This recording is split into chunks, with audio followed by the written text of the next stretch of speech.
Hello, नमस्कार साथियों। स्वागत है आप सभी का हमारे YouTube चैनल DTA भागलपुर में।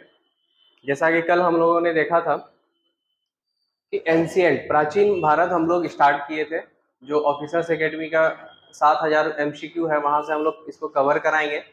हम लोग का टारगेट है कि आपको 10 से 12 दिन में हम लोग ये पूरा 7000 क्वेश्चन हम करा के दे देंगे वीडियो के माध्यम से। वीडियो ज़्यादा लंबा नहीं होगा, 2 घंटे के आसपास का डेली, 1.5 घंटा 2 घंटे के आसपास का डेली होगा। जो हम लोग कल 21 पेज लगभग इसका हम लोग कर लिए थे, आज हम लोग स्टार्ट करेंगे 16 महाजनपद से। ठीक है, तो आइए हम लोग देखते हैं पहला प्रश्न।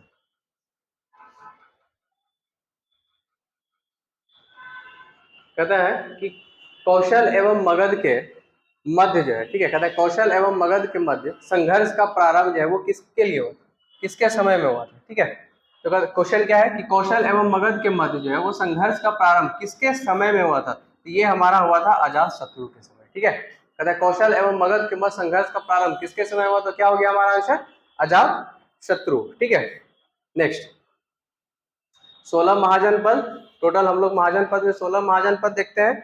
16 महाजनपद में जो प्रश्न आता है कि बौद्ध के अनुसार, ठीक है, 16 महाजन, टोटल हम लोग कितना महाजनपद देखें, 16 महाजनपद देखें। बौद्ध के अनुसार चलेंगे तो बौद्ध के अनुसार 16 महाजनपद का उल्लेख कहाँ किया गया है, तो अंगुत्तर निकाय में। कहाँ किया गया है, अंगुत्तर निकाय में। और अगर जैन के अनुसार चलेंगे तो जैन के अनुसार कहाँ किया गया है 16 महाजनपद का उल्लेख, तो भगवती सूत्र में। ठीक है, 16 महाजनपद बौद्ध के अनुसार कौन हो गया हमारा, अंगुत्तर निकाय। और जैन के अनुसार 16 महाजनपद का बोलेंगे तो क्या हो जाएगा हमारा, भगवती सूत्र। ठीक है, नेक्स्ट कहता है कि मगध शासक बिंबिसार के चिकित्सक, तो बिंबिसार के चिकित्सक कौन थे, जीवक थे। तो जीवक को ही जो मगध मगध ने जो बिंबिसार है, बिंबिसार ने जो अवंती के राजा थे चंड प्रद्योत, है ना, चंड प्रद्योत, उसी की सहायता के लिए किसको भेजा था, जीवक को भेजा था। ठीक है ना, चलिए उसके बाद जो है दोस्तियारी ये जीवक को भेजा, उसके बाद हम जो है क्या कहते हैं कि अवध में अवंती को मिला लिया गया था। ठीक है ना, आगे कहते हैं पाटलिपुत्र किस राजवंश की राजधानी थी, तो हमारा क्या हो गया, मगध। मगध राजवंश की राजधानी कहाँ थी, पहला राजधानी अगर बोलेगा, ठीक है, पहला बोलेगा तो कौन सा हो जाएगा हमारा, राजगृह या ग्रीवराज। ठीक है, तो और अगर ऐसे यहाँ देखते हैं क्वेश्चन क्या है कि पाटलिपुत्र किस राजवंश की राजधानी थी, तो क्या हो गया हमारा, मगध। ठीक है, नेक्स्ट 6ठी शताब्दी ईसा पूर्व में बिंबिसार पर राज करता था, बिंबिसार पर जो राज करता था। ये क्वेश्चन कहना चाह रहा है कि 6ठी शताब्दी ईसा पूर्व में बिंबिसार जो है कहां पर राज करता था, तो बिंबिसार कहां का शासक था, तो मगध का शासक था, है ना। नेक्स्ट कहते हैं किसने सोचा था कि प्रथम बौद्धवादी काउंसिल राजगृह में ही होना चाहिए। ये कह रहा है क्वेश्चन, ध्यान से पढ़िएगा कि किसने सोचा था कि प्रथम बौद्धवादी काउंसिल, यानी कि ये बात कर प्रथम बौद्ध संगति, ठीक है, तो प्रथम बौद्ध संगति राजगृह में, कहां पे हम लोग देखे थे, राजगृह में। तो किसके समय देखे थे हम लोग, तो अजात शत्रु के समय। किसके समय देखे, अजात शत्रु। ठीक है, नेक्स्ट कहता है किस शासक ने सुंदर नगर जो है वो पाटलिपुत्रा की स्थापना दी, तो पाटलिपुत्रा की स्थापना, तो पाटलिपुत्रा की स्थापना किसने किया, हम लोग जान रहे हैं किसने किया, तो उदयन ने। पाटलिपुत्रा की स्थापना किसने किया, उदयन ने। ठीक है, नेक्स्ट कहते हैं किस शासक ने अपनी राजधानी पाटलिपुत्रा में हस्तांतरित की, तो देखिए पाटलिपुत्रा का स्थापना उदयन ने किया और उसके बाद जो है राजधानी भी उदयन ने ही बनाया था। ठीक है ना, तो आंसर हमारा क्या हो गया, उदयन। ठीक है, नेक्स्ट कहता है कि अवंती राज्य की राजधानी, अवंती राज्य की राजधानी कहाँ थी हमारी, उज्जैन में। ठीक है, अवंती, अवंती याद आया, यही अवंती, यहीं के राजा थे चंड प्रद्योत, चंद प्रद्योत, जिसको कि बिंबिसार ने अपने चिकित्सक जीवक को भेजा था, कहाँ भेजा था, अवंती, अवंती के राजा के पास में, चंद प्रद्योत के समय। ठीक है, तो अवंती राज्य की राजधानी कहाँ हम लोग देख लिए, उज्जैन में। ठीक है ना, नेक्स्ट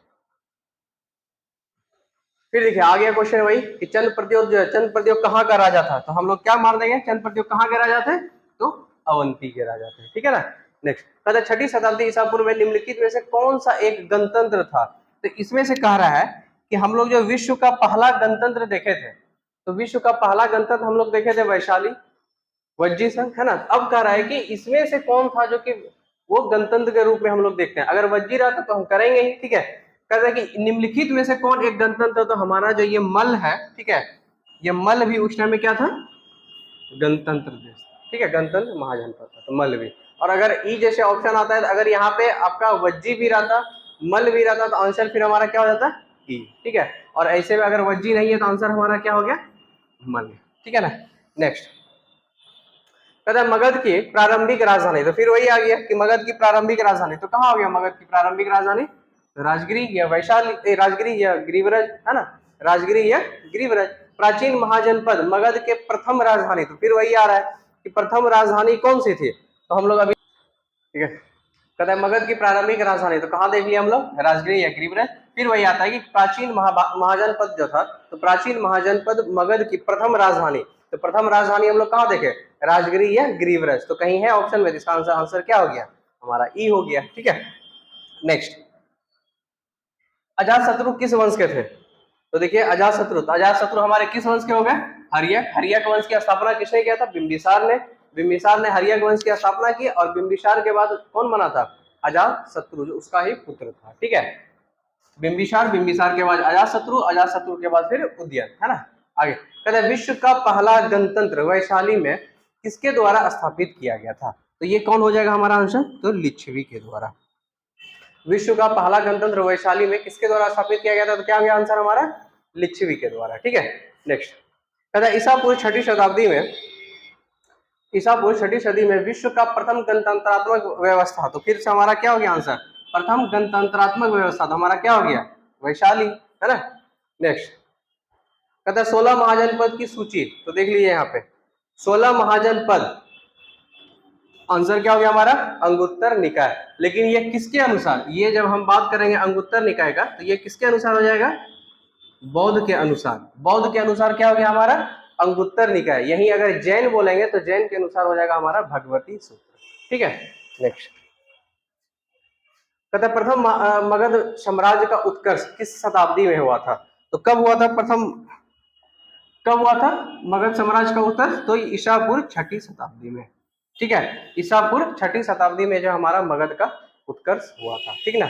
नेक्स्ट क्वेश्चन निम्नलिखित में से कौन प्राचीनतम राजवंश था, इसमें से कह रहा है कि कौन प्राचीनतम राजवंश था, तो आंसर क्या हो जाएगा आपका, देखिए क्या क्या ऑप्शन में है, मौर्य है, नंद है, पल्लव है, गुप्त है। इसका मतलब क्या हो जाएगा नंद वंश धनानंद, और उसके बाद ही तो फिर चंद्रगुप्त मौर्य शासक बने थे, तो नंद वंश का क्या आया था मौर्य, तो इनमें से आंसर क्या हो जाएगा हमारा यहाँ पे, तो आंसर हो जाएगा हमारा नंद वंश, ठीक है। इसमें से प्राचीन कौन हो गए थे हमारे नंद वंश, ठीक ना। नेक्स्ट अंग जनपद, जो अंग हमारा भागलपुर वाला क्षेत्र है ना, तो अंग जनपद जो है, तो अंग जनपद की राजधानी कहाँ हो गई, चंपापुर या चंपा, ठीक है। तो अंग जनपद की राजधानी कहाँ हो गई हमारी, चंपापुर या चंपा, ठीक है। नेक्स्ट कहता है वत्स का राज स्थित है कहाँ पे, तो ये जो उत्तर प्रदेश में जो इलाहाबाद वाला क्षेत्र है, ठीक है, उत्तर प्रदेश में जो इलाहाबाद वाला क्षेत्र है वहीं पे जो है हमारा वत्स वाला क्षेत्र, ठीक है।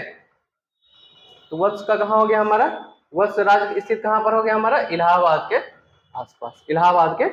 आसपास, ठीक है। नेक्स्ट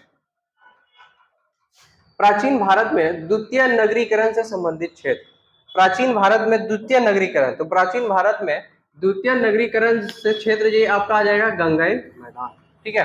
प्राचीन भारत में द्वितीय नगरीकरण से संबंधित क्षेत्र कौन हो गया हमारा, तो गंगई मैदान, ठीक है। नेक्स्ट अब आ जाते हैं हम लोग अगला महाजनपद काल, जो हम लोग अभी देखे उसमें से ये कह रहा है कि लेवल 2, पहले अभी जो हम लोग देखे वो थोड़ा लेवल 1 था, क्वेश्चन थोड़ा इजी था, अब हम लोग लेवल 2 देखेंगे, ठीक है। कहते हैं निम्नलिखित विकल्पों में से गलत जोड़ा का चयन कीजिए, ठीक है। तो चंद्रगुप्त जो है इनका शासक किससे, इनका संबंध किससे था, तो मौर्य वंश से था। बिंबिसार है तो बिंबिसार का भी संबंध किससे था, बिंबिसार का संबंध किससे था, गुप्त से नहीं था, हर्यक वंश से था। बिंबिसार का संबंध किससे था, हर्यक वंश से। हर्यक वंश की स्थापना किसने किया था, बिंबिसार ने किया था। राजराजा जो है तो राजराजा का संबंध चोल वंश से था। कनिष्क का संबंध कौन है, कुषाण का देखे थे हम लोग कि कुषाण का जो स्थापना किसने किया था, तो कुषाण का स्थापना किसने किया था, कुजुल कटफिसेस। उसके बाद भीम कटफिसेस आए थे, जो कुषाण जो हम लोग देख रहे हैं वंश, तो कुषाण वंश के सबसे प्रतापी शासक जो हमारे कौन थे, कनिष्क, जिसके समय में चतुर्थ बौद्ध संगति हम लोग देखे थे, ठीक है। तो यहाँ पे कौन सा गलत हो गया हमारा, बी बिंबिसार गुप्त, ठीक है। गलत कौन हो गया, बिंबिसार गुप्त, जो बिंबिसार जो हर्यक वंश के संस्थापक है ना। नेक्स्ट कहता बिंबिसार डैश का शासक था, अभी जस्ट हम लोग देखे बिंबिसार कहाँ का शासक था? मगध। मगध में हर्यक वंश की स्थापना की थी किसने? बिंबिसार ने। ठीक है, नेक्स्ट कहता है निम्नलिखित में से कौन सी मगध साम्राज्य की राजधानी थी? तो मगध साम्राज्य की राजधानी कौन हो जाएगा हमारा? राजगिरी, राजगिरी या गिरिव्रज। ठीक है, राजगिरी या गिरिव्रज। तो मगध साम्राज्य की राजधानी कहाँ हो गया? राजगिर या गिरिव्रज। ठीक है, नेक्स्ट आर्य संस्कृति के सर्वोच्च काल में गंगा घाटी के जो जनपद है, तो गंगा घाटी के जनपद जो संख्या में थे महाजनपद बनाए गए थे। तो कहता है कि टोटल कितना महाजनपद? तो थोड़ा सा बस खाली क्वेश्चन को समझना है, आंसर हमारा निकल जाएगा। महाजनपद का बात कर रहा है तो हम लोग शुरू से देख रहे हैं कि टोटल कितना महाजनपद? 16 महाजनपद। प्राचीन काल में अवध को किस नाम से जाना जाता था? ये जो हमारा अवध वाला जो क्षेत्र था, ठीक है, अवध वाला जो क्षेत्र था, तो यही क्वेश्चन है कि प्राचीन काल में अवध को, तो अवध को कहां से? कौशल।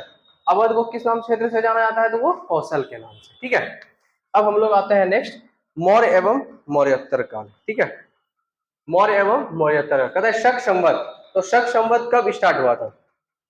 तो शक संवत हम 78 ईस्वी। ठीक है, शक संवत कब स्टार्ट हुआ था? 78 ईस्वी, ना कि 78 ईसा पूर्व। ठीक है, शक संवत कब हुआ था? 78 ईस्वी। फिर इसी में आता है एक विक्रम संवत। तो विक्रम संवत कब हुआ था? उसमें कहीं कहीं 57 ईसा पूर्व भी है। ठीक है, 57 ईसा पूर्वी, और कहीं कहीं हमारा जो है 58 ईसा पूर्वी है। ठीक है ना, 58 ईसा पूर्वी है। तो 57 ईसा पूर्व और 58 ईसा पूर्व। तो यहाँ क्वेश्चन क्या कर रहा है हमारा? शक संवत का प्रारंभ कब हुआ था? तो हमारा आंसर क्या हो जाएगा? 78 ईस्वी। ठीक है, नेक्स्ट दूसरी शताब्दी के आसपास रचित संस्कृत के शिलालेख के अनुसार सुदर्शन झील एक कृत्रिम जलाशय की मरम्मत, सुदर्शन झील जिसका निर्माण कौन कराया था? तो जिसका निर्माण किसके शासनकाल में हुआ था? चंद्रगुप्त मौर्य के शासनकाल में हुआ था। कहां पर हुआ था? तो कलिंग में हुआ था। तो कलिंग में सुदर्शन झील का निर्माण चंद्रगुप्त मौर्य ने कराया था। और इसका कहता है यहाँ क्वेश्चन क्या कर रहा है कि इसका मरम्मत किसने कराया था? ठीक है, तो इसका मरम्मत किसने कराया था? तो रुद्रदामन ने कराया था। ठीक है, सुदर्शन झील जिसका निर्माण चंद्रगुप्त मौर्य के शासनकाल में हुआ था। कहां पर हुआ था? तो कलिंग में हुआ था। और इसका मरम्मत किसने कराया था? तो रुद्रदामन ने इसका मरम्मत कराया था। ठीक है, नेक्स्ट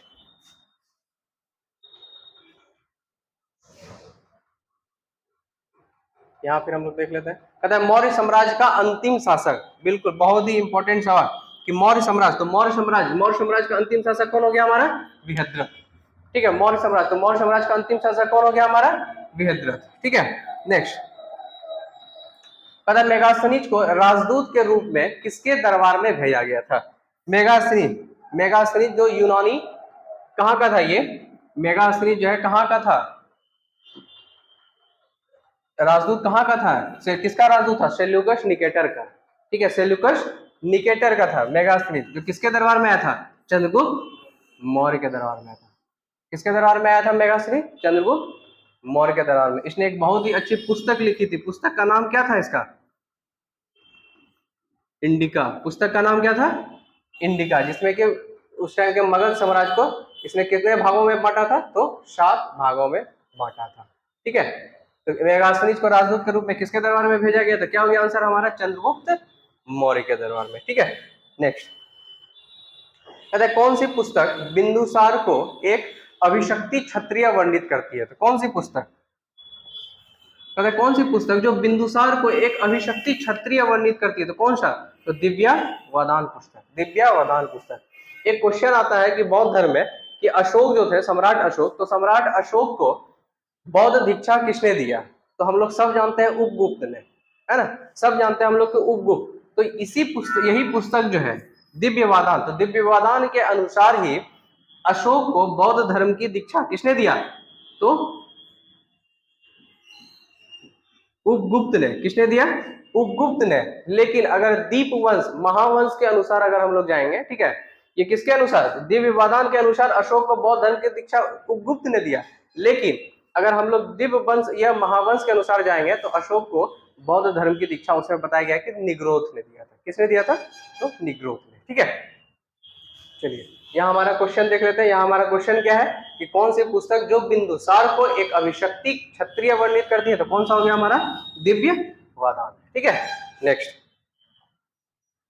कहता है मौर्य काल में कंटक शोधन न्यायालय, ठीक है, तो कंटक शोधन न्यायालय जो है वो किस प्रकार का न्याय करता था, तो कंटक शोधन न्यायालय जो है वो फौजदारी मामला देखता था। ठीक है, कंटक शोधन न्यायालय, तो कंटक शोधन न्यायालय कैसा मामला देखता था, तो वो हमारा फौजदारी मामला देखता था। ठीक है, नेक्स्ट समाहर्ता, समाहर्ता कौन थे, तो महासंग्रहकर्ता, जो करों को संग्रह करते थे, तो जो संग्रह करते थे उसी को क्या बोला जाता था, समाहर्ता। तो इसका आंसर क्या हो गया हमारा, इसका आंसर हो गया हमारा महासंग्रहकर्ता। ठीक है, नेक्स्ट मौर्य काल में शासकीय भूमि से प्राप्त आय को क्या कहा जाता था, तो मौर्य काल में जो शासकीय भूमि है, तो शासकीय भूमि से प्राप्त आय को जो है सीता कहा जाता था। क्या कहा जाता था, सीता। ठीक है, नेक्स्ट कहते हैं मौर्य काल में शिक्षा का सर्वाधिक प्रसिद्ध केंद्र, मौर्य काल के बारे में बात कर रहे हैं, शिक्षा का सर्वाधिक केंद्र प्रसिद्ध केंद्र कौन हो जाएगा हमारा, तक्षशिला। मौर्य काल में क्या हो जाएगा, तक्षशिला। जैसे ही हम लोग गुप्त काल में जाएंगे तो गुप्त काल में फिर क्वेश्चन आता है कि गुप्त काल में शिक्षा का सर्वाधिक प्रसिद्ध कौन था, तो गुप्त काल में हमारा हो जाएगा कौन सा, नालंदा विश्वविद्यालय, क्योंकि नालंदा विश्वविद्यालय की स्थापना किसने किया था, कुमार गुप्त प्रथम ने। ठीक है, तो यहाँ पूछ रहा है, क्वेश्चन क्या पूछ रहा है यहाँ पे कि मौर्य काल में शिक्षा का सर्वाधिक प्रसिद्ध केंद्र, तो हमारा क्या हो जाएगा, तक्षशिला। ठीक है, अगला कौटिल्य का अर्थशास्त्र जो था, तो कौटिल्य के अर्थशास्त्र, इसका मतलब कि अर्थशास्त्र जो है, अर्थशास्त्र पुस्तक, तो अर्थशास्त्र पुस्तक की रचना किसने किया, कौटिल्य ने किया। कौटिल्य चाणक्य है ना, तो कौटिल्य का जो अर्थशास्त्र है कितने अधिकरण में विभाजित था, ये टोटल 15 अधिकरण में विभाजित था। ठीक है, तो कौटिल्य का अर्थशास्त्र जो कितने अधिकरण में विभाजित था, तो 15 अधिकरण में विभाजित था। अगला किस शिलालेख में अशोक ने त्रिरत्न में अपना विश्वास प्रकट किया था, क्वेश्चन थोड़ा समझिएगा क्या कह रहा है। कहता है कि किस शिलालेख में अशोक ने त्रिरत्न में अपना विश्वास प्रकट किया था, तो मास्की, कालसी, मेहसाना, भालू। ये भालू नहीं है, ये आपका यहाँ पर है, ये आपका यहाँ पर है भाब्रू। कौन सा हो गया यहाँ पे, भाब्रू। तो आंसर आपका क्या हो जाएगा, भाब्रू। ठीक है, कहता है किस शिलालेख में अशोक ने त्रिरत्न में अपना विश्वास प्रकट किया, तो आंसर क्या हो जाएगा हमारा, भाब्रू। ठीक है, नेक्स्ट वह स्तंभ जिसमें अशोक ने स्वयं को मगध का सम्राट बताया, तो कौन सा हो जाएगा यहाँ पे, वह स्तंभ जिसमें अशोक ने स्वयं को मगध का सम्राट, किसमें, तो हमारा क्या हो जाएगा यहाँ पर, भानु स्तंभ। तो ये भानु नहीं, फिर यहाँ पे एक थोड़ा प्रिंटिंग मिस्टेक है, क्या हो जाएगा हमारा, भाब्रू। ठीक है, भाब्रू स्तंभ क्या हो जाएगा हमारा, भाब्रू स्तंभ, जिसमें कि अशोक ने स्वयं को मगध का सम्राट। एक और क्वेश्चन आता है कि एक तो ये हो गया, हम लोग देख लिया कि अशोक ने स्वयं को मगध का सम्राट, तो किस स्तंभ लेख में, तो भाब्रू स्तंभ लेख में। ठीक है, एक और प्रश्न आता है कि अशोक का नाम अशोक, ठीक है, अशोक का नाम अशोक किस स्तंभ लेख में, तो वो आता है हमारा मास्की और गुर्जरा में। ठीक है, मास्की और गुर्जरा जो है स्तंभ लेख, उसमें अशोक का नाम अशोक के रूप में वर्णित किया गया है, और अशोक को एक मगध सम्राट के रूप में वर्णित वो हमारा भाब्रू स्तंभ लेख में, ठीक है, किया गया। नेक्स्ट अशोक के शिलालेख में प्रयुक्त भाषा, तो प्रयुक्त भाषा का बात करेंगे तो कौन सा हमारा हो जाएगा, अशोक के शिलालेख में प्रयुक्त भाषा, तो हमारा हो जाएगा हिंदी, तो यहाँ पे प्राकृत भाषा। ठीक है, अशोक का जो शिलालेख था, अशोक के शिलालेख में प्रयुक्त भाषा, तो कौन सी भाषा, तो हमारा प्राकृत भाषा। अशोक के शिलालेख में प्रयुक्त भाषा कौन सा हो गया, प्राकृत भाषा। अगर लिपि बोलेंगे तो कौन सा, तो ब्राह्मी लिपि। भाषा प्राकृत भाषा, लिपि ब्राह्मी लिपि। ठीक है, नेक्स्ट कहता है अशोक के ब्राह्मी अभिलेख को, अशोक के जो ब्राह्मी अभिलेख था तो उसको सर्वप्रथम पढ़ा था किसने, तो सर्वप्रथम किसने पढ़ा, तो जेम्स प्रिंसेप ने।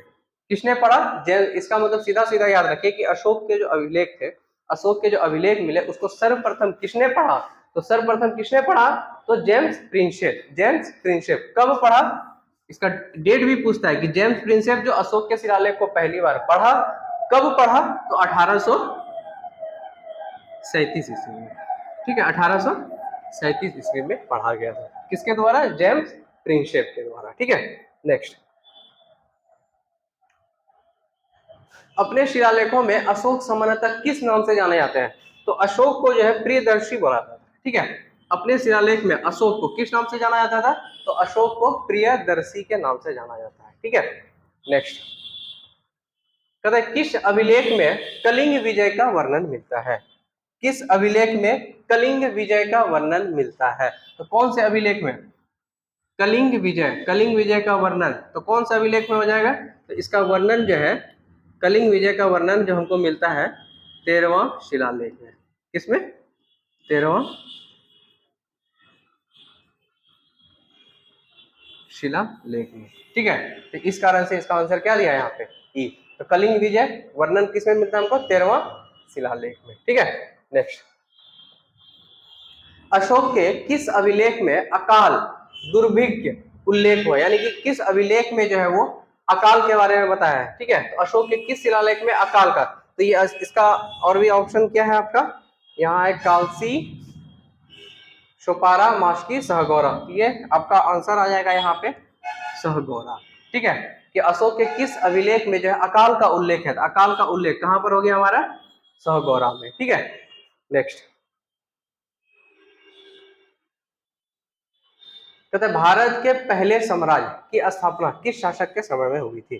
तो भारत का पहला साम्राज्य है, तो भारत के पहले साम्राज्य की स्थापना जो है किसके समय में? चंद्रगुप्त मौर्य के समय में, ठीक है। किसके समय में? चंद्रगुप्त मौर्य के समय में, ठीक है। नेक्स्ट चंद्रगुप्त मौर्य, देखिए क्या कहता है क्वेश्चन कि चंद्रगुप्त मौर्य जो है एक शासक था। वो कैसा शासक था? तो वो एक प्रबुद्ध, कैसा शासक था?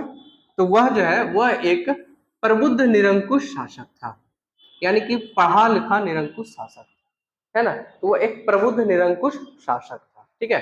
नेक्स्ट प्रसिद्ध ग्रंथ मुद्रा राक्षस, बहुत ही इंपॉर्टेंट सवाल है कि मुद्रा राक्षस, तो मुद्रा राक्षस के लेखक कौन हो गए? मुद्रा राक्षस किसके द्वारा लिखा गया है? विशाख दत्त के द्वारा, ठीक है। तो मुद्रा राक्षस किसके द्वारा लिखा गया हमारा? विशाख दत्त के अनुसार, ठीक है। नेक्स्ट कहता है किस अभिलेख से यह साबित होता है कि चंद्रगुप्त का प्रभाव पश्चिमी भारत तक भी फैला हुआ है, ठीक है। किस अभिलेख से यह प्राप्त होता है कि चंद्रगुप्त का प्रभाव जो है हमारा पश्चिमी भारत तक फैला हुआ है? कौन सा हो गया हमारा? रुद्रदामन का जूनागढ़ अभिलेख, ठीक है। कौन सा हो गया हमारा? रुद्रदामन का जूनागढ़ अभिलेख, ठीक है।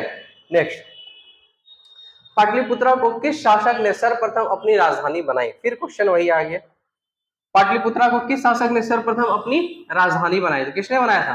चंद्रगुप्त मौर्य ने। लेकिन अगर पूछेंगे क्वेश्चन कि पाटलिपुत्रा की स्थापना किसने किया था? तो पाटलिपुत्रा की स्थापना स्थापना किसने किया था पाटलिपुत्रा का? तो हो जाएगा क्या आंसर? उदयन, ठीक है। पाटलिपुत्रा का स्थापना बोलेंगे तो किसने किया? उदयन ने।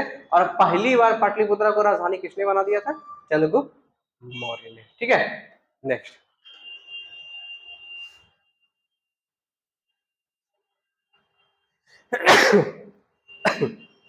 चलिए कहता निम्नलिखित में से किस मौर्य राजा ने दक्कन की विजय की थी? तो यही हमारा जो चंद्रगुप्त मौर्य थे, ठीक है। कहता है दक्कन की विजय, तो दक्कन का विजय किसने किया था? चंद्रगुप्त ने। चंद्रगुप्त मौर्य के बारे में बात हो रहा है, ठीक है। तो दक्कन का विजय किसने? चंद्रगुप्त मौर्य ने। आगे कहता है कि जिसके ग्रंथ में चंद्रगुप्त मौर्य का विशिष्ट रूप से वर्णन हुआ है। कहता है किस ग्रंथ में चंद्रगुप्त मौर्य का विशिष्ट रूप से? तो ये जो मुद्रा राक्षस था जो किसके द्वारा लिखा गया था? विशाख दत्त के द्वारा। तो विशाख दत्त रचित मुद्रा राक्षस में चंद्रगुप्त मौर्य के बारे में विशेष रूप से जानकारी हमको मिलती है, ठीक है। नेक्स्ट कहता है कि कौटिल्य जो है, कौटिल्य अथवा चाणक्य किस सम्राट का प्रधानमंत्री था? तो हम लोग देख ही रहे कौटिल्य एवं चाणक्य किसका प्रधानमंत्री था? तो चंद्रगुप्त मौर्य का, ठीक है। किसका था? चंद्रगुप्त मौर्य का, ठीक है। नेक्स्ट अर्थशास्त्र नामक पुस्तक के लेखक कौन थे? तो अर्थशास्त्र हम लोग अभी जस्ट देखे, तो अर्थशास्त्र नामक पुस्तक के लेखक कौन हो गए हमारे? कौटिल्य या चाणक्य, ठीक है। तो अर्थशास्त्र नामक पुस्तक के लेखक कौन हो गए हमारे? कौटिल्य या चाणक्य। कौटिल्य के अर्थशास्त्र में किस पहलू पर प्रकाश डाला गया है? क्योंकि कौटिल्य जो थे, चाणक्य जो थे, चंद्रगुप्त मौर्य के क्या थे? चंद्रगुप्त मौर्य के ये क्या थे? तो ये थे प्रधानमंत्री।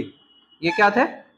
प्रधानमंत्री। इसका मतलब इनका संबंध किससे था? राजनीति से था। किससे था? राजनीति। इस वजह से आ गया कैसे क्या कि कौटिल्य के अर्थशास्त्र में किस पहलू पर प्रकाश डाला गया था? क्या हो गया हमारा आंसर? राजनीतिक नीतियां पर। एक और क्वेश्चन आता है कि इंडिका, मेगा स्मिथ द्वारा इंडिका जो रचित है उसमें किस बारे में बताया गया है? तो उसमें किस बारे में बताया गया, तो हमारा प्रशासनिक इकाई के बारे में उसमें बताया गया, वर्णन किया गया है। ठीक है, नेक्स्ट आगे कहता है नंद वंश के पश्चात, ठीक है, नंद वंश, तो नंद वंश के पश्चात किस वंश का शासक, तो हम लोग आगे ही देखे हुए थे कि नंद वंश, नंद वंश के बाद ही कौन आया था हमारा, मौर्य वंश आया था। नंद के बाद ही कौन आया था हमारा, मौर्य वंश। ठीक है, चलिए नेक्स्ट कहता है सेंडोकोटस है, सेंडोकोटस है चंद्रगुप्त मौर्य की पहचान किसने की थी, ठीक है, तो विलियम जोन्स ने, याद रखिएगा इसको। ठीक है, कि सेंडोकोटस जो है, सेंडोकोटस से चंद्रगुप्त मौर्य की पहचान किसने कराया था, विलियम जोन्स ने। और सेंडोकोटस हो गया, इसके अलावा इसको एक और नाम दिया गया था एंटोकोटस भी। तो एंड्रोकोटस जो हुआ था वो एरियन ने दिया था। ठीक है, एरियन ने क्या दिया था, इधर भी Arrian, Androcottus, Arrian, Androcottus, William Jones, Sandrocottus, William Jones, Sandrocottus. ठीक है, नेक्स्ट कौटिल्य की पुस्तक अर्थशास्त्र, फिर से वही क्वेश्चन है कि कौटिल्य की पुस्तक अर्थशास्त्र जो है वो किससे संबंधित है, हमारा किससे हो गया, शासन कला के सिद्धांत एवं अभ्यास से, शासन कला के सिद्धांत एवं अभ्यास से। ठीक है, नेक्स्ट चंद्रगुप्त मौर्य ने सेल्यूकस को बख्शिश के रूप में क्या दिया था, सेल्यूकस को जो है बख्शिश के रूप में चंद्रगुप्त मौर्य ने क्या दिया था, 500 हाथी, क्या दिया था, 500 युद्धक हाथी जो है चंद्रगुप्त मौर्य ने सेल्यूकस को बख्शिश में दिया था। ठीक है, आगे कहता है मेगासनीज दूत था, ये स्टार्टिंग में ही बताए हुए थे कि मेगासनीज किसका दूत था, तो मेगासनीज किसका था, सेल्यूकस निकेटर का, किसका था, सेल्यूकस निकेटर का, किसके शासन काल में आया था, तो चंद्रगुप्त मौर्य के शासन काल में, किसके शासन काल में, तो चंद्रगुप्त मौर्य के शासन काल में। ठीक है, नेक्स्ट वह स्रोत जिसमें पाटलिपुत्र के प्रशासन का वर्णन उपलब्ध है, ठीक है, वह स्रोत जिसमें पाटलिपुत्र के प्रशासन का वर्णन है, तो पाटलिपुत्र के प्रशासन का वर्णन, तो अभी तुरंत हम लोग बताए थे कि पाटलिपुत्र का प्रशासन का वर्णन कहाँ किया गया हमारा, इंडिका में, कहाँ किया गया हमारा, इंडिका। इंडिका किसके द्वारा लिखी गई है, तो मेगास्थनीज के द्वारा। ठीक है, एक और क्वेश्चन आता है कि मेगास्थनीज का जो यात्रा वृत्तांत था, तो मेगास्थनीज का यात्रा वृत्तांत क्या कहलाता है, तो वो रहेला कहलाता है।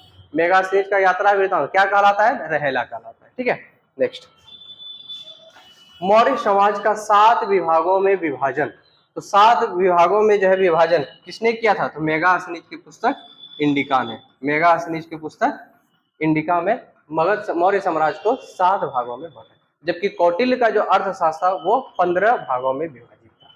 ठीक है, नेक्स्ट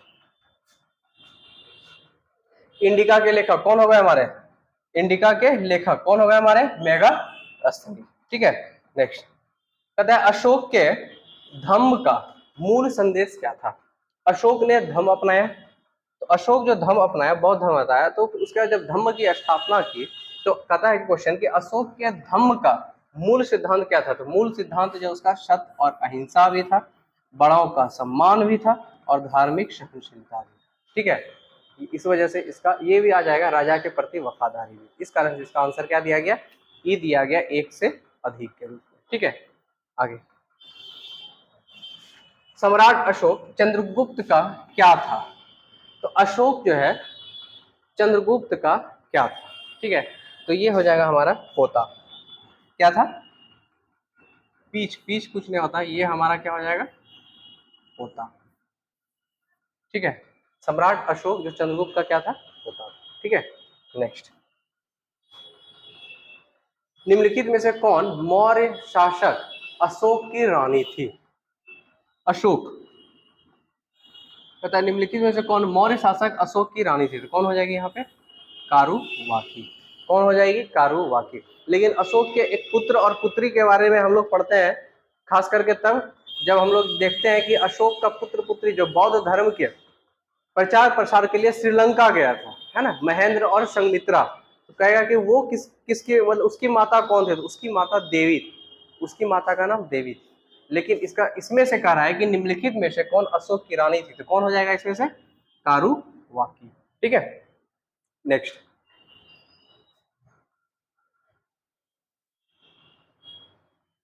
निम्न में से किसके प्रयास से बौद्ध एक वैश्विक धर्म बना था, तो हमारे सम्राट अशोक जो है, सम्राट अशोक जो महान ऐसे नहीं कहलाए, है ना, तो सम्राट अशोक के प्रयास से ही बौद्ध धर्म जो है एक वैश्विक धर्म बन गया। बौद्ध धर्म क्या हो गया? वैश्विक धर्म बन गया। इसी क्रम में हम लोग देखें कि इनका जो पुत्र पुत्री थी महेंद्र और संमित्रा, उन्होंने श्रीलंका भेजा था बौद्ध धर्म के प्रचार प्रसार के लिए। ठीक है, चलिए आगे।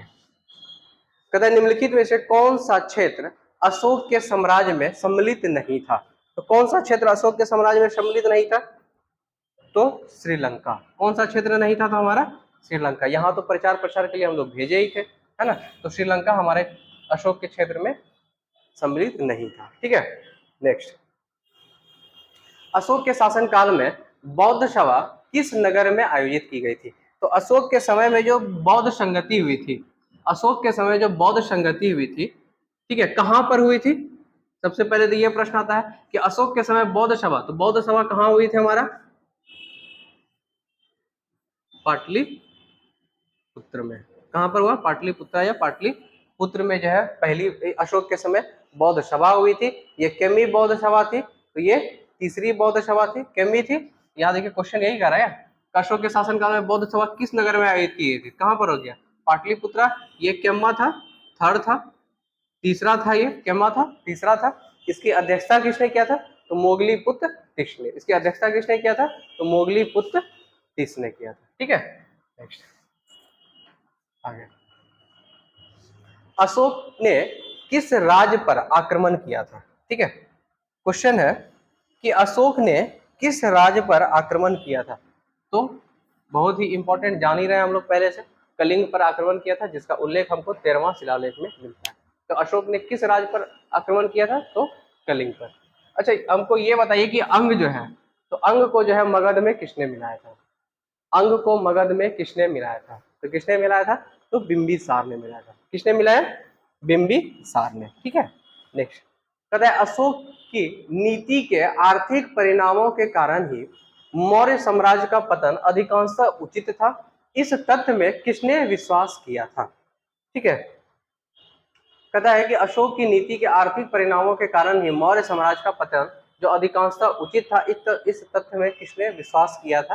तो इसमें आपका राय चौधरी और वीए इसमें दोनों आ जाते हैं, इस वजह से इसका आंसर ये दे दिया है। ठीक है, देखिए कुछ क्वेश्चन जो थोड़ा सा रहता ही है, जो हमारे जो नहीं भी पढ़ेंगे हम लोग, छांटते हुए भी जाएंगे तो उससे कोई हर्जा नहीं है। ऐसा क्वेश्चन हर एक पीडीएफ में रहता ही रहता है। ठीक है, नेक्स्ट क्वेश्चन कहता है सबसे अंत में कौन सी घटना हुई? क्वेश्चन क्या है? सबसे अंत में कौन सी घटना हुई? तो ये आंसर क्या हो जाएगा हमारा? अशोक का कलिंग विजय। अशोक का कलिंग विजय। चंद्रगुप्त, अशोक के पहले चंद्रगुप्त आए थे, इसका मतलब ये तो खैर हो ही गया कि पहले ही हुआ होगा चंद्रगुप्त मौर्य का राज्याभिषेक। इसके अलावे मेगास्थनीज भी, जो किसके समय में आए थे? चंद्रगुप्त मौर्य के समय आए थे, इसका मतलब ये भी हमारा क्या हो गया? पहले ही हो गया क्रम के अनुसार। इसके बाद अशोक जो है का राज्याभिषेक हुआ, अशोक सम्राट बना। सम्राट बनने के 8वें वर्ष में, सम्राट बनने के यानी कि राज्याभिषेक के 8वें वर्ष में अशोक ने क्या किया था? कलिंग पर आक्रमण किया था। तो सबसे लास्ट हमारा क्या हो गया? कलिंग पर आक्रमण। सबसे लास्ट क्या हो गया हमारा? अशोक की कलिंग विजय। ठीक है, नेक्स्ट। अंतिम मौर्य सम्राट। ठीक है, अंतिम मौर्य सम्राट कौन था हमारा? बृहद्रथ। अंतिम मौर्य सम्राट, तो अंतिम मौर्य सम्राट कौन था हमारा? तो अंतिम मौर्य सम्राट बृहद्रथ था। ठीक है, नेक्स्ट। कहते हैं अर्थशास्त्र के अनुसार सीता भूमि का अभिप्राय क्या है? तो सीता भूमि जो है हमारा, सीता भूमि का अभिप्राय है जनजातियों द्वारा जोती जाने वाली भूमि। सीता भूमि का अभिप्राय क्या हो गया हमारा?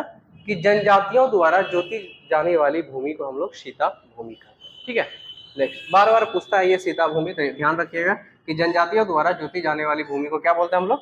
सीता भूमि। ठीक है, अगला कहता है मौर्य वंश के पश्चात किस वंश का राज स्थापित हुआ था? तो पहले हम लोग किसका देखे थे? नंद वंश का देखे थे। पहले किसका देखे हम लोग? नंद का देखे। नंद के बाद किसका देखे हम लोग? मौर्य का देखे। नंद के बाद किसका देखे हम लोग?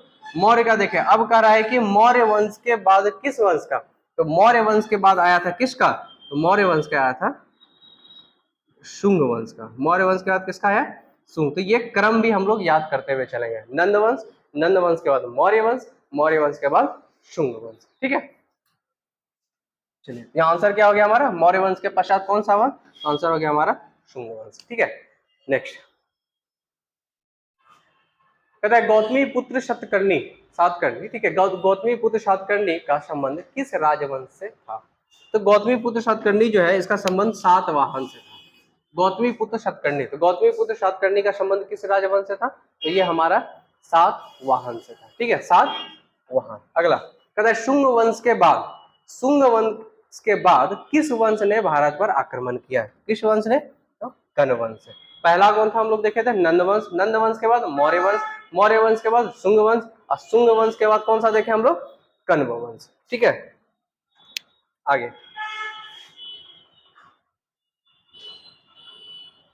कहता है कि कलिंग नरेश खारवेल का संबंध था। तो कलिंग नरेश खारवेल जो है, कलिंग नरेश खारवेल का संबंध किससे था? तो ज्यादातर आपको जैसे लुसेंट में भी आप देखिएगा तो मिलेगा आंसर आपको चेदी वंश, लेकिन इनका संबंध महामेघवाहन वंश से भी था, ठीक है।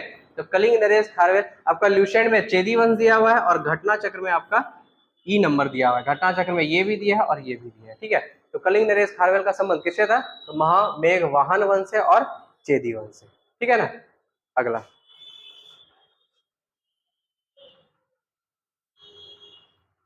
कहता है राजा खारवेल का नाम जुड़ा है। राजा खारवेल का नाम, तो राजा खारवेल, तो खारवेल का नाम किससे जुड़ा है? तो हाथी गुफा अभिलेख से। राजा खारवेल का नाम किससे जुड़ा है? तो हाथी गुफा अभिलेख से, ठीक है। फिर वही है कलिंग नरेश खारवेल की हाथी गुफा प्रशस्ति किस भाषा में अंकित है? खारवेल हाथी गुफा प्रशस्ति, हाथी गुफा अभिलेख जो किससे संबंधित है? खारवेल से, जो कहाँ के शासक थे? कलिंग के शासक थे। किस भाषा में अंकित है? तो प्राकृत भाषा में। अशोक का भी जो शिलालेख था किस भाषा में? प्राकृत भाषा में। कलिंग नरेश खारवेल का जो हाथी गुफा अभिलेख है ये भी किस भाषा में? तो हमारा किस भाषा में? प्राकृत अभिलेख में, ठीक है। नेक्स्ट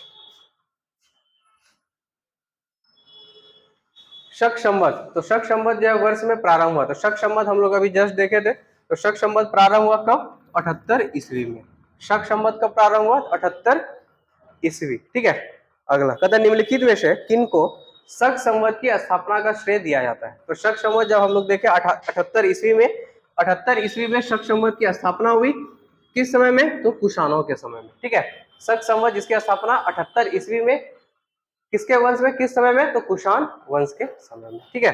अगला कहता है गौतम बुद्ध को एक देवता का स्थान किस राजा के युग में हुआ था? जब हम लोग बुद्ध का चतुर्थ संगति देखे थे, चतुर्थ बौद्ध संगति जो किसके समय में हुआ था?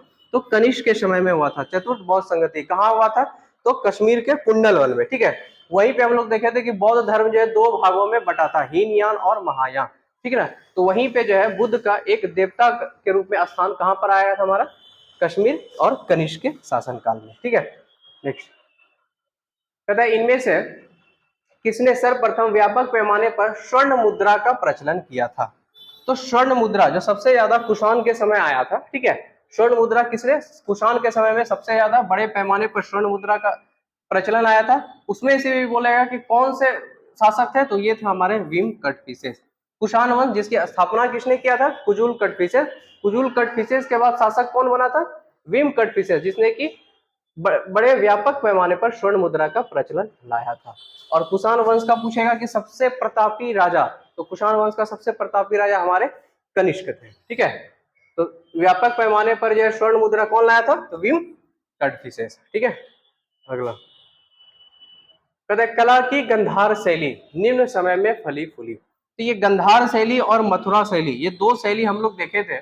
गंधार शैली, इसके साथ साथ एक मथुरा शैली जो कुषाण के समय में, कनिष्क के समय में ही देखे थे, ठीक है। और वो बुद्ध की प्रतिमा बनाने में ही सबसे ज्यादा जो है गंधार शैली में बना था। इसके अलावा मथुरा शैली में भी देखे थे।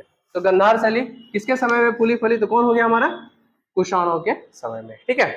नेक्स्ट कहते हैं कनिष्क के शासन काल में बौद्ध सभा किस नगर में आयोजित की गई थी? तो फिर से आ गया वही क्वेश्चन कि कनिष्क के समय में जो बौद्ध सभा कहां पर हुआ था हमारा? कश्मीर में। कश्मीर में भी बोलेगा कहां पर? तो कश्मीर के कुंडल वन में, ठीक है। अगला सांची की विशाल स्तूप समय को निर्धारित करता है, ठीक है। तो ये मौर्य का, ठीक है ना, ये सांची का विशाल स्तूप, तो सांची का विशाल स्तूप किसके समय में? ये मौर्य। मौर्य में भी बोलेगा कौन शासक, कौन शासक था जो सांची का स्तूप का निर्माण कराया था? तो अशोक ने कराया था, ठीक है। तो अशोक, और अशोक का संबंध किससे था? मौर्य वंश से था। अब आ गया, ठीक है, कि सांची का स्तूप का समय कौन सा समय हो गया था हमारा? मौर्य वंश। ठीक है, अगला कहता है कौन सा पुरातात्विक स्थल जो मौर्य राजप्रसाद से संबंधित है। ये हमारे पटना पटना में जो कुम्हार है, पटना में जो कुम्हार है वहीं पे अशोक के द्वारा ये राजप्रसाद का स्थापना किया गया था, कुम्हार में। ठीक है, तो पाटलिपुत्रा के कुम्हार में मौर्य राजप्रसाद का संबंध है। ठीक है, अगला नेक्स्ट कहता है ताम्रपत्र है, तो ताम्रपत्र क्या हो गया, ताम्रपत्र है, तो ताम्रपत्र है कि मौर्य साम्राज्य से संबंधित एक तांबे का प्लेट। ठीक है, ताम्रपत्र क्या हो गया, मौर्य साम्राज्य से संबंधित एक तांबे का प्लेट। ठीक है ना, अगला कहता है बराबर की गुफाओं को अशोक ने किस संप्रदाय को दान में दिया था। तो बराबर की गुफाओं को अशोक ने जो है आजीवक संप्रदाय को दान में दिया था। ठीक है, बराबर की गुफा जिसका निर्माण किसने कराया, अशोक ने कराया। किसके लिए कराया, तो आजीवक के लिए कराया था। ठीक है, अगला कहता निम्नलिखित में से कौन सा एक मूर्ति जो शिल्प मौर्य काल में की नहीं है। ठीक है, क्वेश्चन क्या है कि निम्नलिखित में से कौन सा एक मूर्ति जो शिल्प मौर्य काल का नहीं है, तो कौन सा हो जाएगा, ये मथुरा से प्राप्त, मथुरा से प्राप्त खड़ी बुद्ध मूर्ति। ये गलत है हमारा, क्यों, क्योंकि बुद्ध की जो खड़ी मूर्ति देखते हैं, तो बुद्ध की खड़ी मूर्ति हम लोग को कहां से मिला है, ये हम लोग को मिला कुषाण से। ठीक है, कुषाण से मिला है बुद्ध की खड़ी मूर्ति, तो यहाँ लिखा है मथुरा से प्राप्त, इस वजह से ये आंसर हमारा गलत हो गया। ठीक है, नेक्स्ट कहता है पाटलिपुत्रा में स्थित चंद्रगुप्त महल, तो चंद्रगुप्त महल जो था किसका बना हुआ था, तो ये बना हुआ था लकड़ी का। ठीक है, तो पाटलिपुत्रा में स्थित चंद्रगुप्त महल जो किसका बना हुआ था, तो लकड़ी का। ठीक है, अगला कहता है भूमि अनुदान किन्हें दिए गए जो शाही दरबार से जुड़े हुए थे। तो भूमि अनुदान किसको दिया गया था, तो हमारा ब्राह्मण को। ठीक है, तो भूमि अनुदान किसको दिया गया था, तो ब्राह्मण को भूमि अनुदान दिया जाता था। ठीक है, नेक्स्ट कहता है भारत में सोने के सिक्के किन प्रथम शासक द्वारा जारी किया गया था। तो सोने के सिक्के किसके द्वारा, तो सबसे पहले जो है हिंद यूनानियों के द्वारा। ठीक है, तो ये वही हो गया भारतीय यूनानी या हिंद यूनानी बोलते हैं इसको। तो सोने के सिक्के प्रथम बार किसके द्वारा, तो भारतीय यूनानियों के द्वारा। और व्यापक पैमाने पर बोलेगा तो हमारा स्वर्ण मुद्रा तो किसके समय में, कुषाण के समय।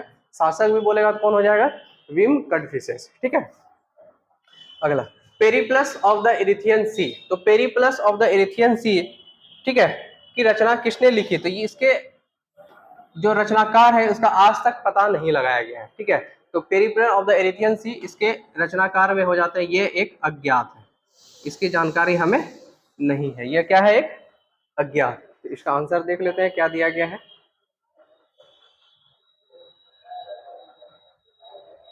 ई नंबर है ना, उसकी जानकारी हमें नहीं है।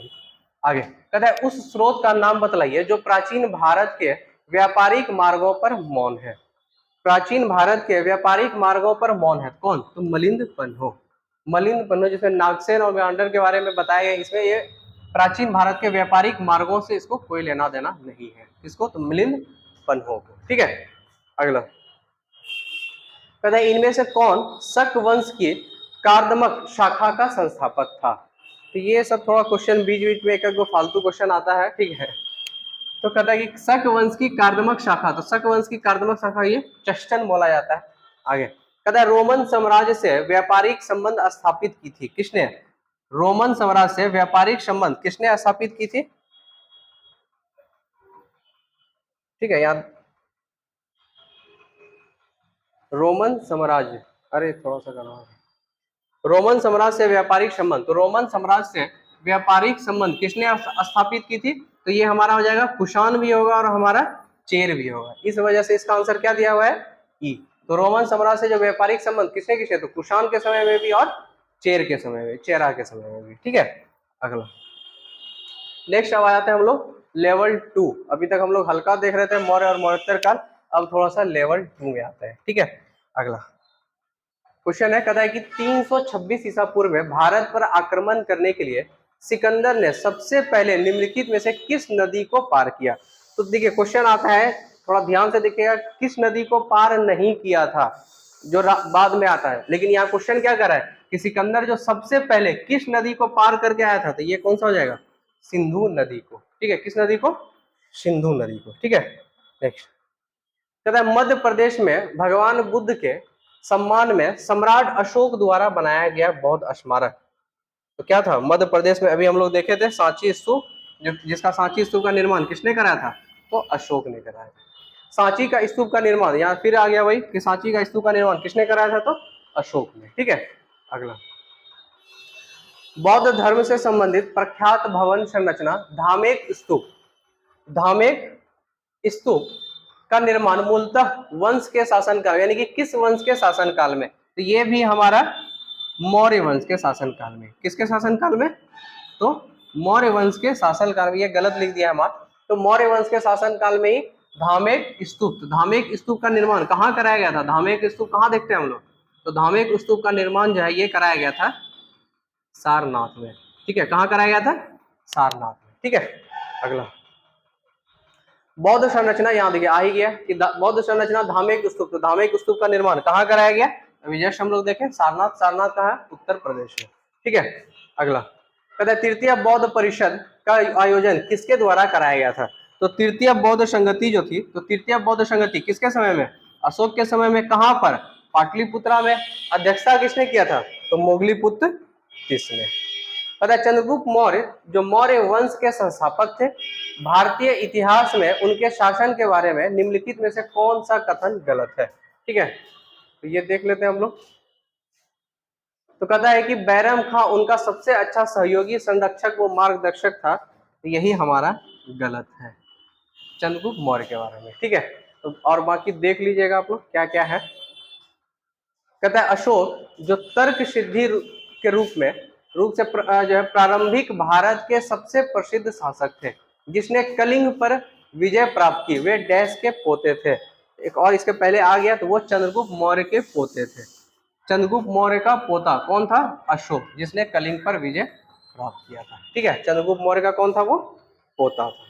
आगे कहते हैं ऐतिहासिक ग्रैंड ट्रंक रोड, तो वही ग्रैंड ट्रंक रोड का निर्माण कई शासकों द्वारा कराया गया था। कहता है मौर्य वंश के शासन काल के दौरान इसे क्या कहा जाता था? तो मौर्य वंश के शासन के दौरान जो ग्रैंड ट्रंक रोड, जिसका निर्माण किसने करा था? शेरशाह सूरी, है ना। इसका जो है ये कहता है कि मौर्य वंश के शासन काल के दौरान इसे क्या कहा जाता था? इसे कहा जाता था हमको उत्तरापथ। क्या कहा जाता था? उत्तरापथ। ठीक है, आगे कहता है कलिंग युद्ध की हिंसा को देखकर प्रतिशोध लेने की सोच रखने वाले सम्राट अशोक का हृदय परिवर्तन हुआ और वे एक स्थिर चित्त एवं शांति प्रिय सम्राट और डैश के अनुयायी। तो हम लोग सब जान रहे हैं कि अशोक जो है कलिंग युद्ध के बाद ही उनका हृदय परिवर्तन होने के बाद कौन सा धर्म अपनाए थे? तो बौद्ध धर्म अपनाए थे। बौद्ध धर्म की दीक्षा किसने दिया था? तो दिव्यावादान के अनुसार उपगुप्त ने। ठीक है, और दीपवंश व महावंश के अनुसार निग्रोध ने। ठीक है, अगला चंद्रगुप्त मौर्य। तो चंद्रगुप्त मौर्य के गुरु, तो चंद्रगुप्त मौर्य के गुरु कौन थे? तो वही जो उसके जो प्रधानमंत्री थे, कौन? तो चाणक्य। चाणक्य विष्णुगुप्त, है ना। आगे कहता है उज्जैन ने मगध की राजधानी को किस शहर से हटाकर पाटलिपुत्रा में स्थापित किया था? उज्जैन ने मगध की राजधानी को कहां से हटाकर, तो पाटलिपुत्रा स्थान, तो पाटलिपुत्रा की स्थापना किसने किया? उज्जैन ने किया था। क्वेश्चन क्या है कि मगध की राजधानी को किस शहर से हटाकर पाटलिपुत्रा लाया था? तो किस शहर से हटाकर? तो मगध की प्रारंभिक राजधानी कहाँ थी हमारी? राजगीर या गिरिब्रज, यहीं से तो हटाकर पाटलिपुत्रा को राजधानी बनाया था, है ना। आगे कहता निम्नलिखित में से कौन सी पुस्तक जो मेगाश्री ने लिखी थी, जान ही रहे होंगे, इंडिका। ठीक है, अगला कहता है अशोक के प्राचीनतम प्राप्त अभिलेख निम्न में से किस लिपि में लिखे गए हैं? तो सर्वाधिक अभिलेख जो अशोक का लिखा गया है वो किस लिपि में? तो ब्राह्मी लिपि में। भारत में अक्सर जितना भी मिला है वो कौन से लिपि में? ब्राह्मी लिपि में। इसके बाहर जितना भी मिला है वो हमारा खरोष्टी, अरमाइक, ये सब लिपि में। ठीक है, आगे कहता है इनमें से किसने मौर्य प्रशासन में अध्यक्षों को विभिन्न विभागों के अधीक्षकों के रूप में उल्लेखित करता है? तो मौर्य प्रशासन के बारे में बोल रहा है। ठीक है, मौर्य प्रशासन के अध्यक्ष को विभिन्न विभाग के अधीक्षकों के रूप में उल्लेखित करता है। तो उसके प्रधानमंत्री कौन थे? कौटिल्य। चंद्रगुप्त मौर्य में प्रधानमंत्री कौन थे? तो कौटिल्य थे, चाणक्य थे, तो वही तो बांटेगा सबको। ठीक है, आगे कहते सम्राट अशोक ने बौद्ध धर्म के आदर्शों के प्रचार प्रसार के लिए धर्म प्रचारकों को दूर दराज के स्थानों पर भेजा, ताकि लोग भगवान बुद्ध की शिक्षाओं द्वारा अपने जीवन को प्रेरित कर सके। तथा इन धर्म प्रचारकों में उनका पुत्र और पुत्री, उनके पुत्र का नाम क्या था? महेंद्र, और पुत्री का नाम क्या था? संघमित्रा। ठीक है, महेंद्र और संघमित्रा। आगे कहता है निम्नलिखित में से कौन से राजा जो संघमित्रा और महेंद्र वर्मन के पिता थे, तो कौन हो गए? अशोक। कौन हो गए? अशोक, है ना। आगे कहता है डैश ने धर्म विजय यानी कि धार्मिकता द्वारा विजय, धार्मिकता द्वारा विजय की नीति किसने लाया था? तो हृदय परिवर्तन करने के बाद अशोक का, ठीक है, कहता है कि धार्मिकता द्वारा विजय किसने लाया था? तो ये हमारा अशोक ने लाया था। ठीक है, अगला कहता है अशोक के शासनकाल की सबसे महत्वपूर्ण घटना जो कलिंग विजय थी, कहता है आधुनिक युग पर विजय थी, कहता है कलिंग जो आधुनिक युग पर विजय थी, जो उनके जीवन का एक महत्वपूर्ण परिवर्तन सिद्ध हुआ। तो ये जो कलिंग है, ये कलिंग कहां पर? तो ये उड़ीसा में। कहां पर? उड़ीसा में। तो कलिंग विजय जो कहां पर था? उड़ीसा। ठीक है, अगला चलिए कहता है कि अशोक ने डैश के युद्ध के बाद बौद्ध उपदेशों को अपना लिया था। तो कलिंग युद्ध के बाद, है ना, कलिंग युद्ध के बाद जो कहां पर? उड़ीसा। कहता है अशोक का सबसे लंबा शिलालेख, अशोक का सबसे लंबा शिलालेख कौन सा है? तो अशोक का सबसे 13वां शिलालेख कहां से मिला है? तो हमारा यहीं पे उड़ीसा जो है, उड़ीसा से भी, उड़ीसा में भी बोलेगा कहां से? तो उड़ीसा के धौली से। ठीक है, उड़ीसा के धौली से जो है 13वां शिलालेख के वहां से हमको मिला था, जो अशोक का सबसे लंबा शिलालेख है। और बोलेगा अशोक का सबसे छोटा शिलालेख कौन है? तो अशोक का सबसे छोटा शिलालेख है लुम्बिनी शिलालेख, या उसको एक और नाम है रुमनदेही शिलालेख। ठीक है, लुम्बिनी या रुमनदेही जो कहां से मिला है? वो मिला है हमको नेपाल से। ठीक है, अगला प्रसिद्ध कलिंग युद्ध ने सम्राट अशोक को बुद्ध छोड़ने और बौद्ध धर्म अपनाने के लिए प्रेरित किया। कहता है यह युद्ध उड़ीसा में कब लड़ा गया? ये कलिंग युद्ध के बारे में बात कर रहा है कि कलिंग युद्ध जो है कब हुआ था?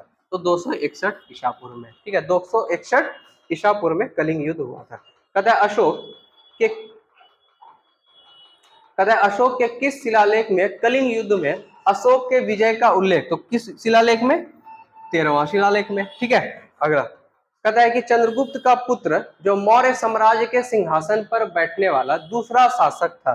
तो चंद्रगुप्त का पुत्र कौन था? अशोक था। फिर आता है कि अशोक का पुत्र कौन था?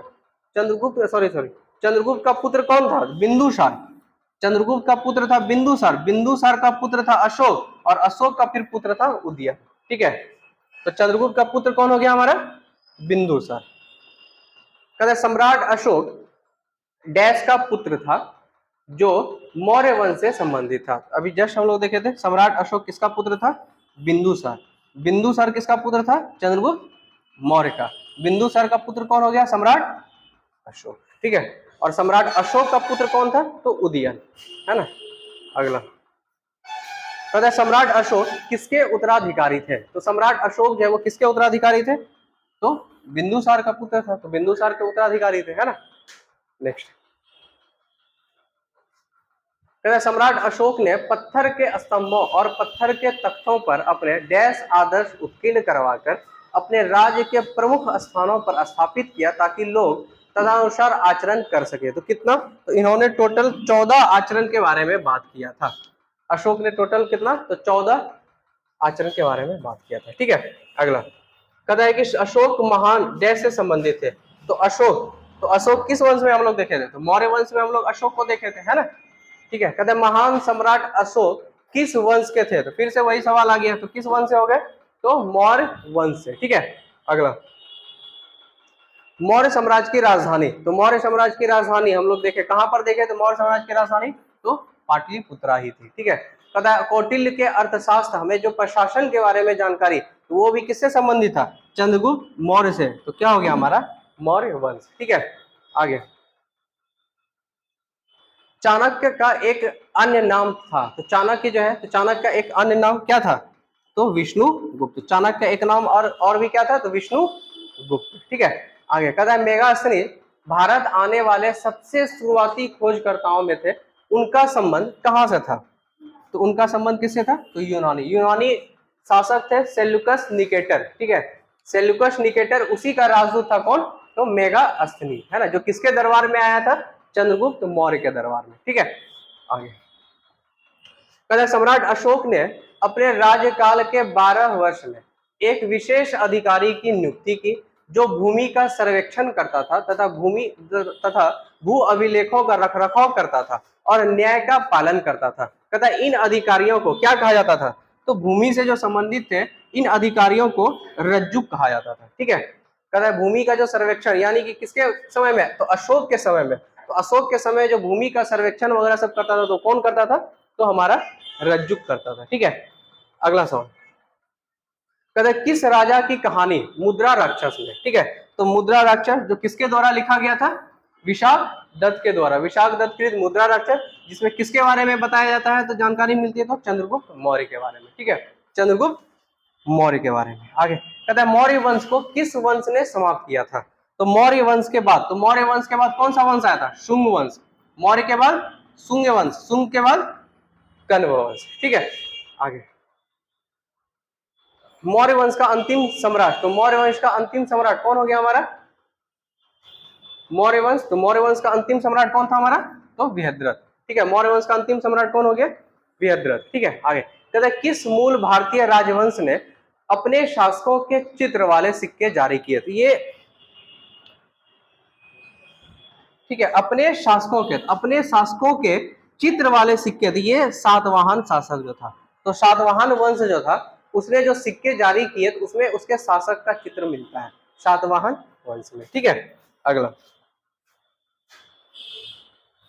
कहता दिए गए विकल्पों में कौन सा कथन सही नहीं है। ठीक है, आगे देखते हैं। कहता है बौद्ध धर्म ग्रंथ पाली भाषा में, बिल्कुल बौद्ध धर्म कौन था, पाली भाषा में था। आगे गौतम बुद्ध का जन्म स्थान कहाँ था, तो नेपाल, नेपाल में भी कहाँ, नेपाल के लुम्बिनी में, है ना। इसके आगे कहता है उपगुप्त ने जो है अशोक को बौद्ध धर्म अपनाने के लिए प्रेरित किया था, तो ये भी सही है। कहता है चरक जो गौतम बुद्ध के निजी चिकित्सक थे, तो यही गलत हो जाएगा। ठीक है, चरक जो गौतम बुद्ध के निजी चिकित्सक थे, ये गलत है ना।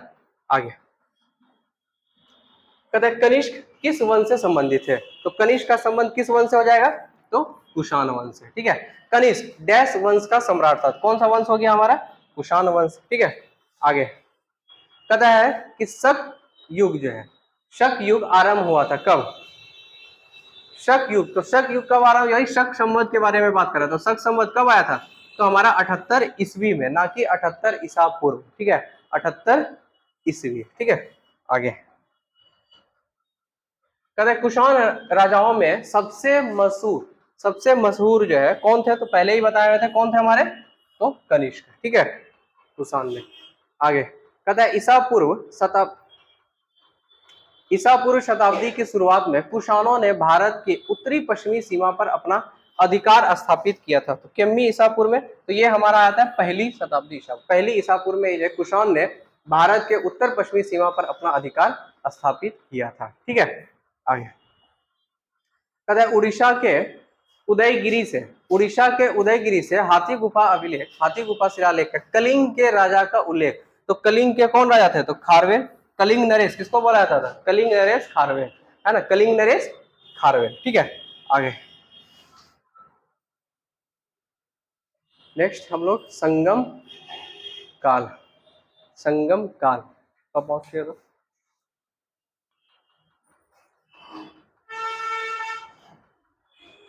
ठीक है, ये क्वेश्चन तो हो ही गया, क्वेश्चन तो ये देख लिया था हम लोग, कुषाणों ने भारत के किस उत्तरी पश्चिमी सीमा पर अधिकार किया था, तो ये आंसर इसका क्या हो जाएगा हमारा, पहली शताब्दी।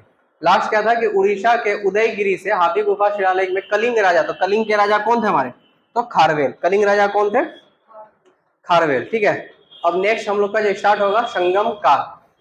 ठीक है, नेक्स्ट स्टार्ट होगा हम लोग का संगम काल, जो अगले वीडियो में फिर आपको संगम काल यहाँ से आगे मिलेगा। ठीक है, चलिए ठीक, धन्यवाद।